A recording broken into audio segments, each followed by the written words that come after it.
Es muy... Ah, lo dijiste a tiempo, más o menos. Hicimos una pausa al principio y olvidamos marcar, así que gracias, disculpen. Estamos grabando así ahora. Recapitulamos a 100 por hora. Lo más importante del conocimiento védico es el conocimiento trascendental, entender el propósito de nuestra existencia.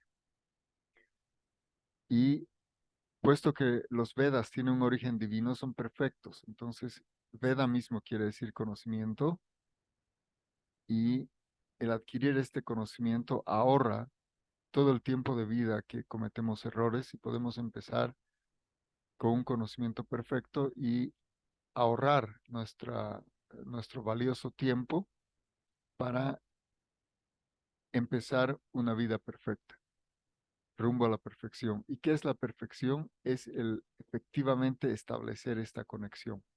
Madhu, ¿todavía necesitas decir algo? ¿Está tu mano puesta ahí? No, perdón, la voy a quitar. Ok. Rosemary, bienvenida. Hola, buenas noches. Gracias. ¿Cómo están? ¿Ya están todos? Estamos ya avanzando. Entonces después va a estar disponible la grabación para las partes que faltan. Ah, Ahora, ya. Qué decíamos que la cultura védica en realidad está presente en todo el planeta y se caracteriza por lo que se llama el Varnashram. Varna quiere decir clase social y ashram quiere decir clase espiritual. Entonces hay cuatro clases sociales y cuatro clases espirituales. Y ustedes van a ver que estas clases están presentes también en las grandes culturas antiguas. Entonces está la primera clase, que son los brahmanes, que es la clase intelectual y la clase eh, sacerdotal, podríamos decirlo. Y esto mismo lo vamos a encontrar, por ejemplo, con los sensei entre los japoneses, o los druidas entre los celtas, o los amautas, por ejemplo, entre los incas, etcétera. Después hay una segunda clase, que es la clase administradora y guerrera, que se llaman los kshatriyas. Y lo mismo, en el Japón son los samurái o entre los celtas son los caballeros. Y aquí, por ejemplo, los incas.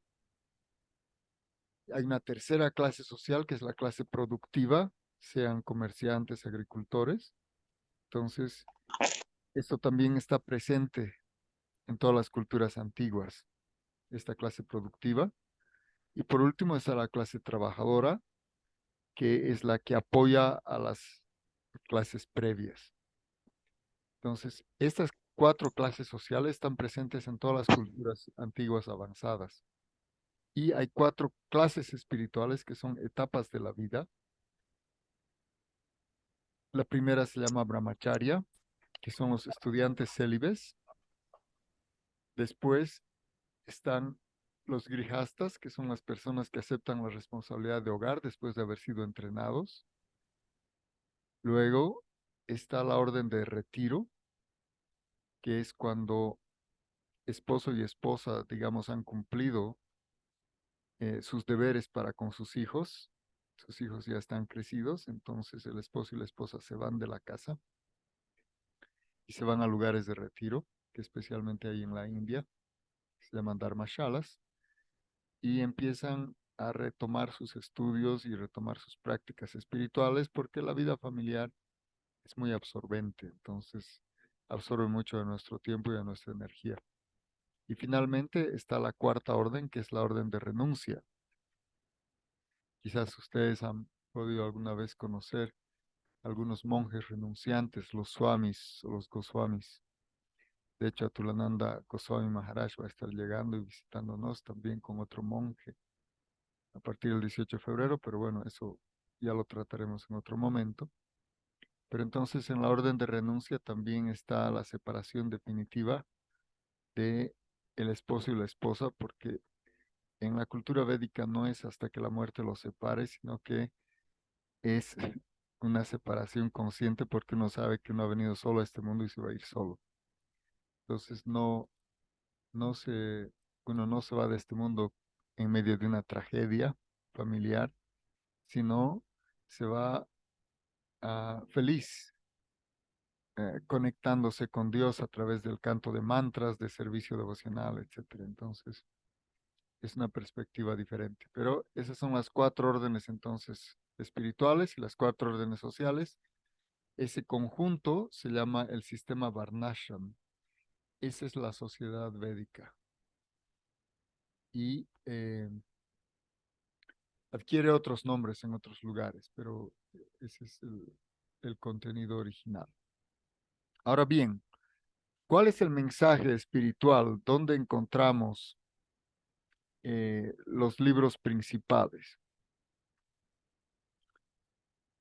En cuanto a historia y cultura, los dos libros más importantes que se conocen como itihasas son el Ramayana, que es el libro más antiguo que hay en la humanidad.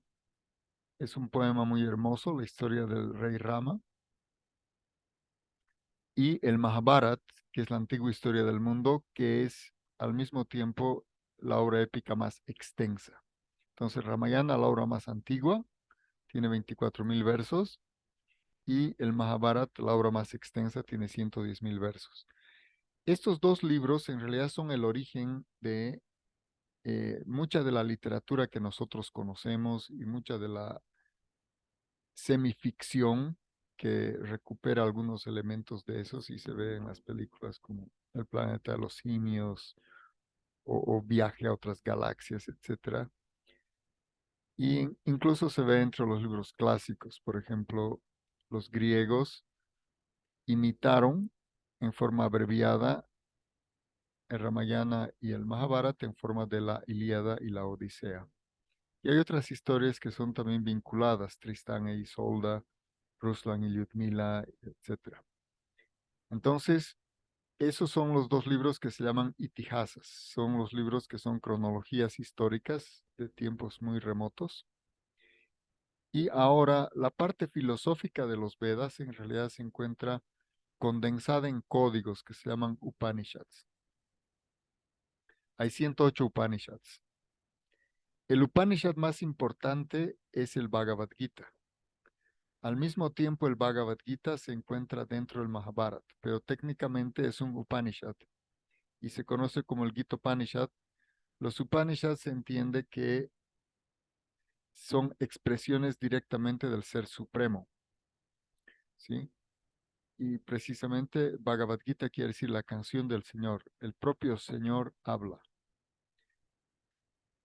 Y el Bhagavad Gita es el compendio más condensado de conocimiento que uno puede eh, vincularse. Y de hecho, les aconsejamos fervientemente que ustedes traten de tener un Bhagavad Gita y hacer un curso y un estudio del Bhagavad Gita. Si ustedes siguen este programa, más adelante en realidad vamos a abordar el Bhagavad Gita en diferentes lecciones. Entonces, el Bhagavad Gita es también el libro maestro del yoga. Cada uno de los capítulos es un capítulo de yoga. ¿Mm? Desde el Sanya Darshan, que es el primer capítulo, hasta pasando por el Karma Yoga, el Jnana Yoga, el Ashtanga Yoga, el Sankhya Yoga, etc. Como dijimos, el adjetivo que viene antes de la palabra yoga hace referencia a el modo de contacto. O sea, yoga es conexión y entonces, por ejemplo, karma yoga quiere decir conectarse a Dios a través del karma, a través de la actividad. Karma quiere decir actividad, también quiere decir la reacción a esa actividad. Jnana es conocimiento, entonces Jnana yoga se refiere a vincularse a Dios a través del conocimiento. Buddhi, Buddhi es inteligencia. Buddhi yoga entonces es vincularse con el Ser Supremo a través de la inteligencia. Mantra yoga es vincularse con el Ser Supremo a través del mantra. Bhakti yoga es en realidad la cúspide de todos los yogas, tal como expresa el propio Krishna. Y por eso también es nuestro énfasis fundamental, porque en el propio Bhagavad Gita, el Señor Supremo expresa eso. dice que entre los yogis, yogimam apisarvesham, entre todos los yogis, yadgatenantaratmanah, Shraddhavam Vajatayomam Simayuktatamomataha. El que está más elevado y el que está íntima, es aquel que está íntimamente unido a mí, es el que me presta servicio devocional amoroso y está constantemente ocupado en servirme. Entonces, esa es la perfección. En realidad es en cualquier sentido, el amor es la culminación de toda relación. Y obviamente la relación con el Ser Supremo alcanza su perfección en el amor. Esa es la meta más importante, es el objetivo final de esta existencia. De hecho, el propio canto de este mantra, que ustedes lo conocen, Hare Krishna, Krishna Krishna, Hare Hare, Hare Rama, Rama Rama, Hare Hare, y sobre el cual se va a hablar más en detalle, es el medio y el fin de todas las prácticas de yoga.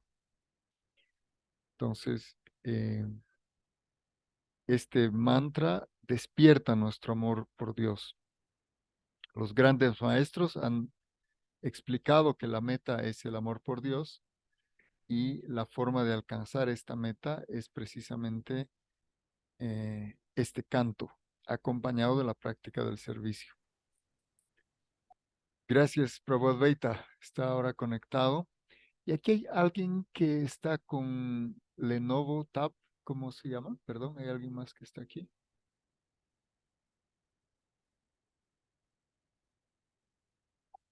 ¿Quién está con su Lenovo? Aquí. Sí, mi nombre es Cassandra. ¿Qué nombre, perdón? Buenas noches, mi nombre es Cassandra. No Ah, lo cambié. Cassandra, mucho gusto. Qué bien. Bienvenida.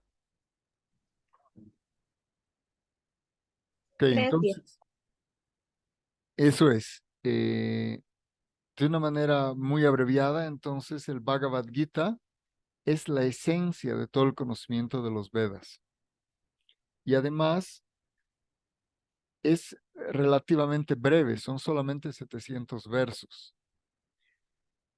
Es algo que si uno lee solamente los versos, puede leerlo de repente en 2 o 3 horas. Pero obviamente cada verso es muy profundo, entonces es importante entrar al conocimiento y es importante ir practicando a medida que uno lo estudia. De hecho, en el primer verso del Bhagavad Gita, en la explicación que se da, es que la forma de aprender el Bhagavad Gita es con un maestro espiritual. Eh, Esa es la forma perfecta de aprendizaje. Obviamente que en un primer momento es posible que uno no esté conectado con un maestro espiritual, esté en la búsqueda o esté aspirando, como que de hecho algunos, de repente los que están aquí conectados están aspirando a ser iniciados en algún momento, pero en el ínterin existe una traducción del Bhagavad Gita fidedigna que se llama el Bhagavad Gita tal como es. El Bhagavad Gita tal como es una traducción y comentario de su divina gracia hace Bhaktivedanta Swami Prabhupada. Este es el Gita más recomendado. De hecho, antes de que haya salido el Bhagavad Gita tal como es, había como 100 traducciones. Quizás ahora hay como 200 o más. Pero este Bhagavad Gita tal como es una traducción literal y no se desvía en absoluto del propósito. Muchas de estas, o mejor dicho, la mayoría o quizás el 99% de las traducciones del Gita son hechas por personas que o no tienen el conocimiento completo o no tienen la práctica que acompaña este conocimiento o no pertenecen a la tradición del propio Bhagavad Gita. Entonces, este Bhagavad Gita se debe recibir en una línea discipular. De hecho, más adelante se va a hablar detalladamente de este punto, Pero esto también es mencionado por el propio Krishna en el Bhagavad Gita. Él dice en el capítulo 4, Evam parampara praptam imam rajashaya vidu, que la forma de recibir este conocimiento es de maestro a discípulo, pero tiene que ser un maestro que ya pertenece a la cadena que empieza con el propio Krishna, ¿sí? Quiere decir que el maestro espiritual es alguien que solamente repite las palabras de Krishna. Es un mensajero, es como un cartero. Imagínense, ustedes reciben una carta, el cartero no altera el conocimiento, ¿no? No es que le escriben una carta a Lisette y el cartero la abre y dice, ay no, esta es una mala noticia, se la voy a dar de otra manera o le voy a decir otra cosa. No, él no tiene derecho. Entonces el maestro espiritual fidedigno se reconoce porque él fielmente presenta el mensaje de la conciencia de Krishna y su práctica es también impecable en la misma línea devocional. Entonces el Bhagavad Gita de esta manera está compuesto en una forma de 18 capítulos.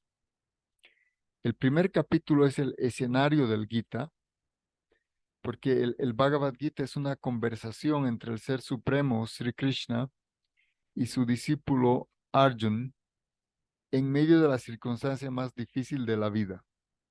¿Sí? ¿Cuál es la circunstancia más difícil? El estar enfrentándose a la muerte. Entonces, Arjun era un guerrero y estaba en medio de un campo de batalla. Entonces él tiene la oportunidad de hablar con Krishna antes de que empiece la batalla y obviamente hace las preguntas más esenciales, lo más importante, ¿no? Y entonces en este primer capítulo se describe el escenario. El segundo capítulo es un resumen del contenido del Gita y empieza describiendo quiénes nosotros somos. Y eso es en realidad todo el propósito de la educación. Mucho se habla de educación, pero educación quiere decir saber quién soy y aprender a actuar en base a mi identidad real. De hecho, es así como se inicia la escuela. Ustedes saben de que los griegos, desde Tales de Mileto, pasando por Pitágoras y bueno, quizás el más destacado Platón, todos ellos recibieron este conocimiento de los brahmanes de la India. Y ellos lo reconocen y lo explican. Entonces, de hecho, la escuela de Pitágoras es como una réplica de lo que se llama el ashram, la escuela del guru, y lo mismo es la academia. ¿Mm? Así que este Bhagavad Gita se ha ido aprendiendo y enseñando igualmente en todo el planeta.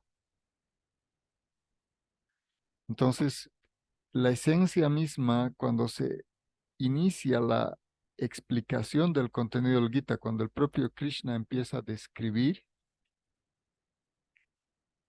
lo primero que le dice a Arjuna, su discípulo, es que el alma es inmortal, nosotros somos inmortales. El alma no nace ni muere. ¿Mm? El alma no puede ser matada. Y este cuerpo es solamente un vehículo temporal. Entonces nosotros no somos este cuerpo. El cuerpo es como un vestido, es una vestimenta que dura unos pocos años nada más en este mundo, porque este es el mundo material.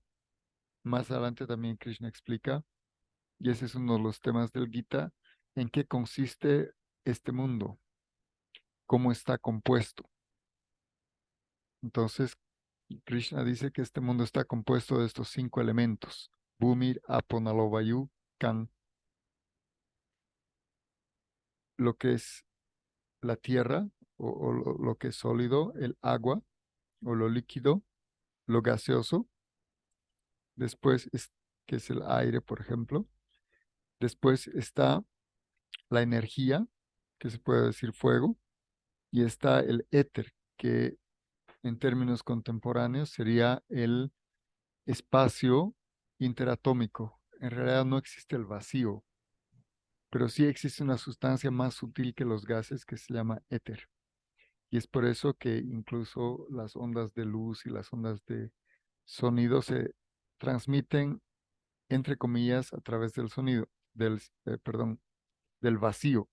Pero el vacío no existe, está ahí lleno con esta sustancia que es más fina que lo gaseoso que se llama el éter.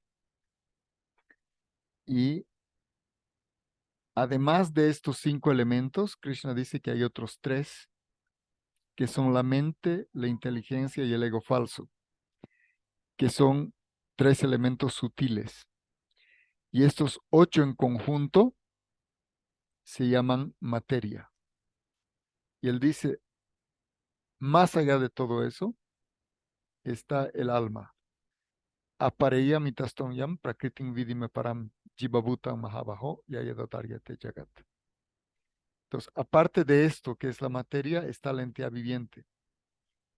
Eso quiere decir que nosotros, el alma, no solamente no somos este cuerpo, tampoco somos la mente, tampoco somos la inteligencia y tampoco somos el ego falso. Todas estas cosas son ajenas a nosotros. Entonces, también a través de la autorrealización, el alma toma control de la inteligencia, de la mente de los sentidos, etc. Entonces, parte del proceso de yoga es que el alma toma control, es decir, se sobrepone a la materia. Ese es entonces el conocimiento que se encuentra en el Gita en ese tema. Ahora bien, obviamente no se puede en pocos minutos estudiar ni entender todo, pero son 5 los temas que se van a cubrir en el Bhagavad Gita. ¿Sí? El primero, lo hemos visto ahora, es el alma, lo que nosotros somos, el alma espiritual. Pero el siguiente tema, y este en el capítulo 3 del Gita, es el karma. El karma es una cosa muy importante, es la ley de acción y reacción. ¿Por qué las cosas ocurren de una cierta forma? ¿Cuál es la causa y cuál es el efecto? ¿No? Y cómo nosotros estamos atados por nuestras acciones del pasado. Y obviamente el karma está vinculado estrechamente al tema de la reencarnación, porque como no somos este cuerpo y somos eternos, entonces el alma va cambiando de cuerpos mientras está en el mundo material, porque en el mundo material todo es temporal. Ahora, obviamente, si el alma se libera, entonces se va a los mundos espirituales, pero eso solamente es posible cuando ha despertado plenamente su amor por Dios, que es otro de los temas críticos importantes y el más importante, sin duda, el Ser Supremo.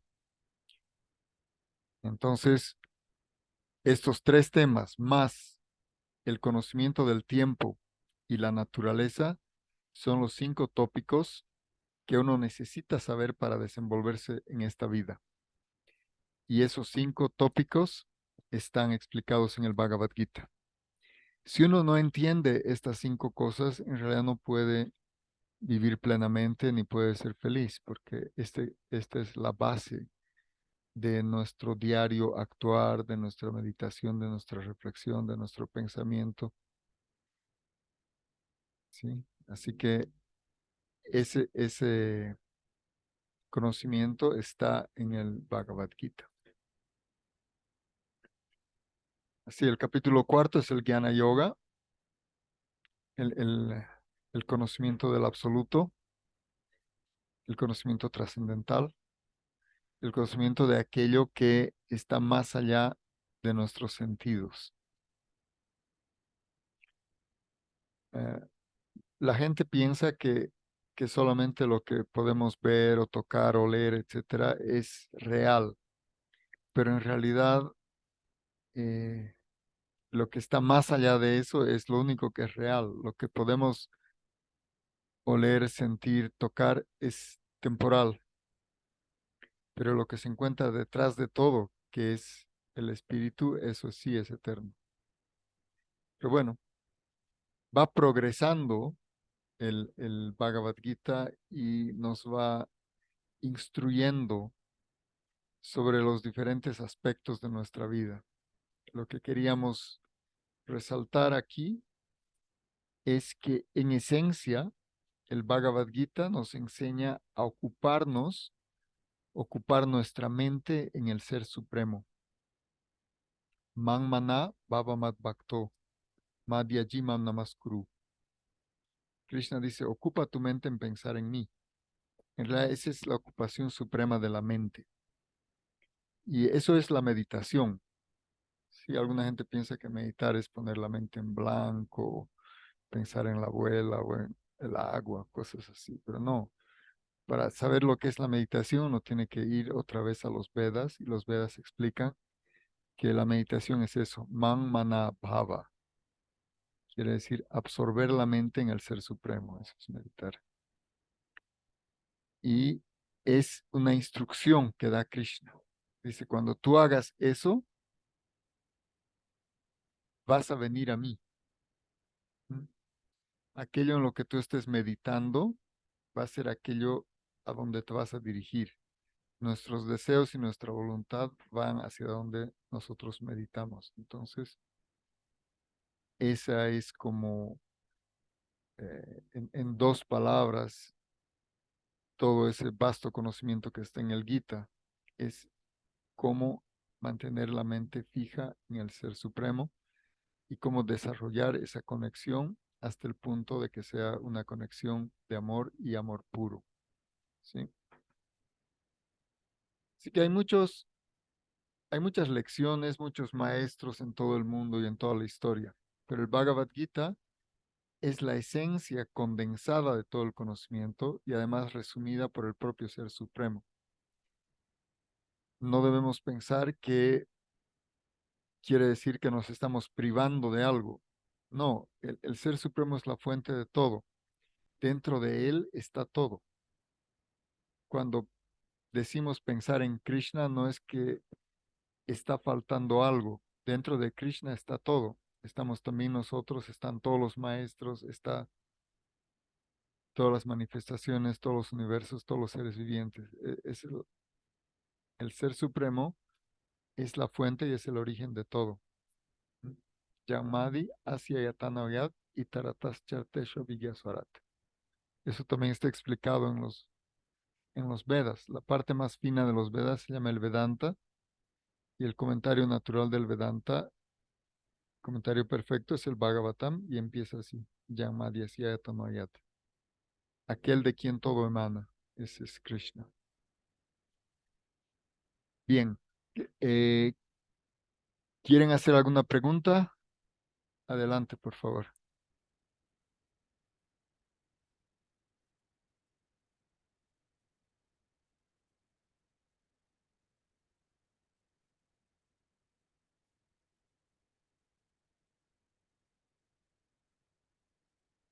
¿Se va comprendiendo o estamos acelerando mucho?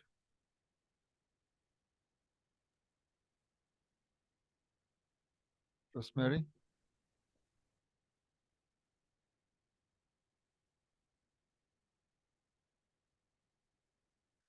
Ok, entonces,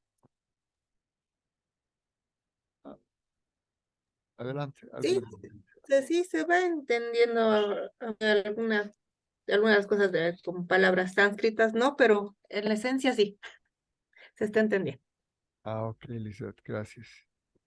Sí, esas palabras sánscritas solamente son para referirnos al verso, porque como decíamos en principio, no se puede uno inventar nada. Lo único que uno puede hacer es estudiar, porque como es perfecto, no hay nada que aumentar ni nada que retirar. ¿Sí? Entonces, es tal como es. Y el Gita es reconocido también por muchas autoridades, incluso en el mundo moderno. ¿Sí? En el mundo moderno, eh, ¿cuál es el teólogo más famoso entre los cristianos? No sé si alguien. ¿Ah? El teólogo más famoso entre los cristianos, Thomas Merton. Bueno, ya falleció hace pocos años.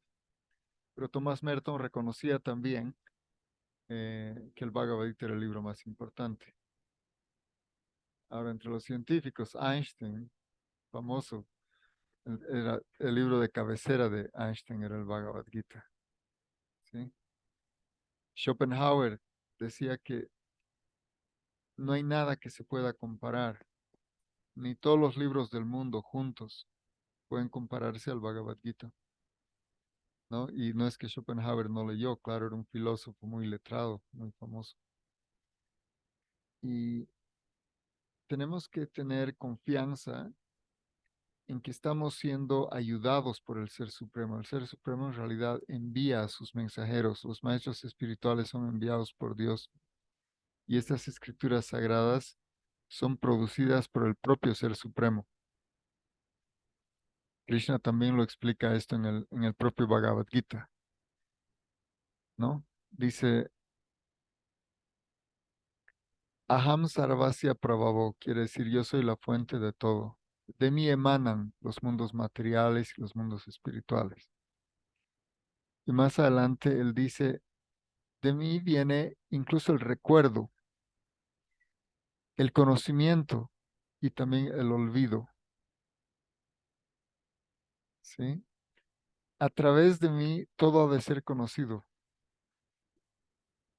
Yo soy el compilador del Vedanta y conozco los Vedas tal como son. Entonces, este es un punto muy importante. Estamos hablando del estudio de un conocimiento infalible. Y por tanto, a medida que nosotros eh, consigamos controlar nuestros sentidos, despertar este amor divino, nuestra comprensión va a ser más nítida. Porque a medida que nos acercamos de una manera amorosa al Ser Supremo, reconociéndonos como sus servidores, entonces se va a ir manifestando este conocimiento. Y la persona que nos ayuda en esto es el maestro espiritual. Más adelante, cuando lleguemos al capítulo de los maestros espirituales, vamos a ver que hay diferentes clases de maestros espirituales.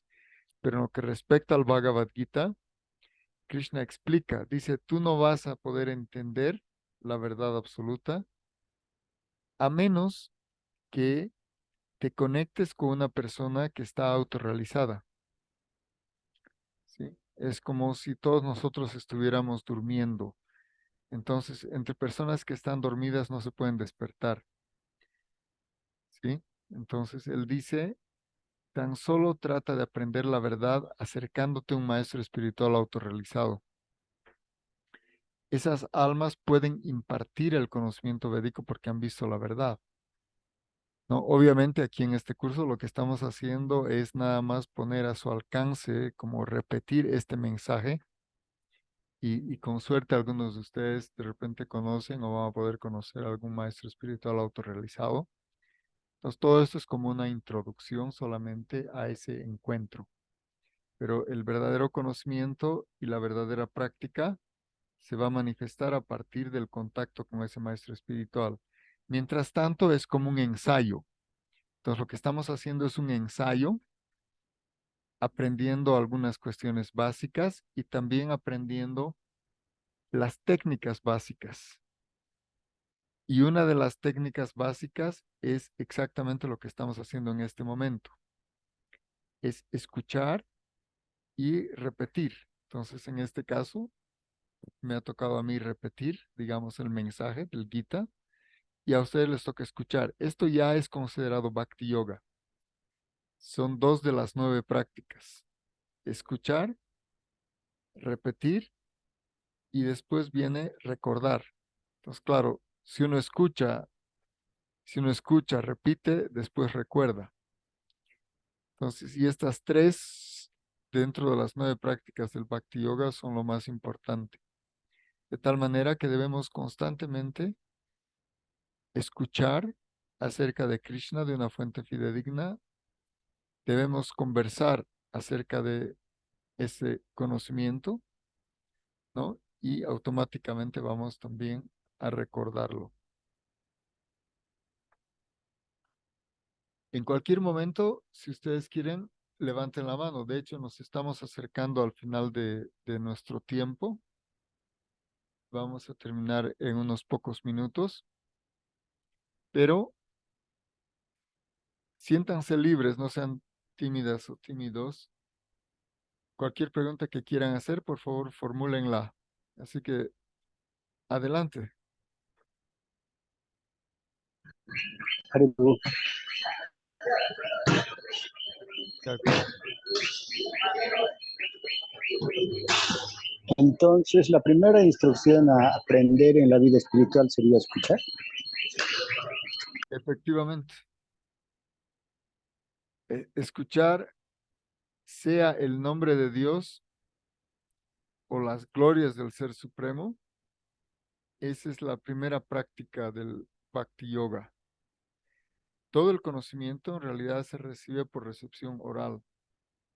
El sonido es aquello que más fuertemente impacta nuestra conciencia. Ustedes pueden experimentarlo también si uno escucha, digamos, una música que le agrada, etcétera. Eso conduce su mente. Y el escuchar el mensaje trascendental despierta nuestra alma.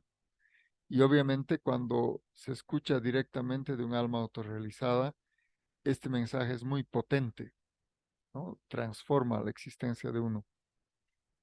Entonces, escuchar sí es el primer paso de 9 pasos en el Bhakti Yoga.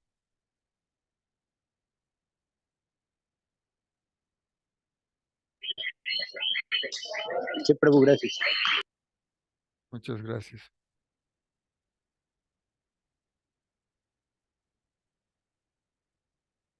Prabhu, una consulta. ¿Podría, por favor, reiterar el concepto? No sé si es concepto, pero de meditación, según los Vedas, por favor. Claro.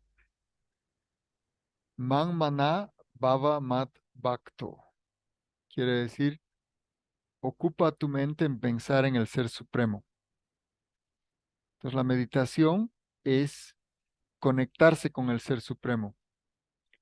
Es un aspecto del yoga. Imagínense, ustedes tienen artefactos eléctricos en su casa, pero si no los enchufan, no se va a manifestar esta energía. Entonces, la meditación es conectar con el Ser Supremo y esta meditación puede hacerse a través del mantra, a través de observar, por ejemplo, a la deidad, contemplar la deidad, pero la meditación más poderosa en esta era es el Mahamantra. Hare Krishna, Krishna Krishna, Hare Hare, Hare Rama, Rama Rama, Hare Hare. ¿Por qué?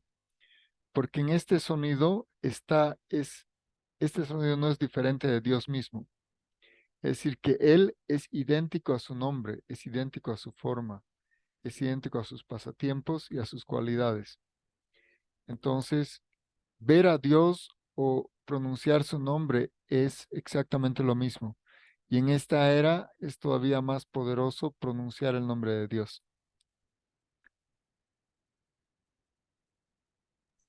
Muchas gracias. Gracias, Fabiola. Bien, entonces hemos llegado al fin de esta sesión. Les quedo muy agradecido y les pido disculpas por los inconvenientes. Y entonces estaríamos reconectándonos el día martes. También si ustedes tienen alguna inquietud, bueno, además de compartirles a ustedes el link, en la convocatoria está un correo electrónico. Si quieren escribir un email o quieren algún archivo de algún texto. De hecho, nos hizo recuerdo Fabiola que tenemos que pasarles algunos links, unos enlaces de la historia de las religiones. De repente del experimento con Tiki podemos pasarles algunas cosas ahí para que tengan acceso con el mayor gusto. ¿Sí? Muchas gracias, Hare Krishna. Mis reverencias a todos y a todas. Hare Krishna, muchas gracias, Prabhu.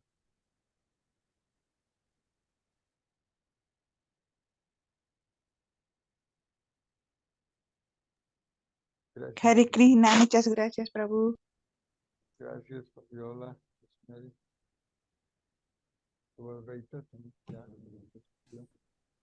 Haribol, muchas gracias. Reverencias.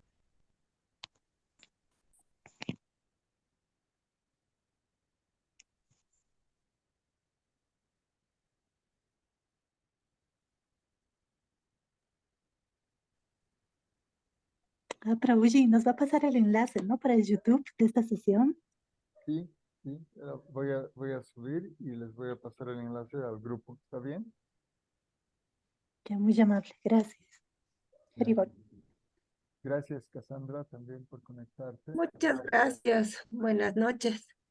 Lisette y Jorge, también bienvenido. Gracias.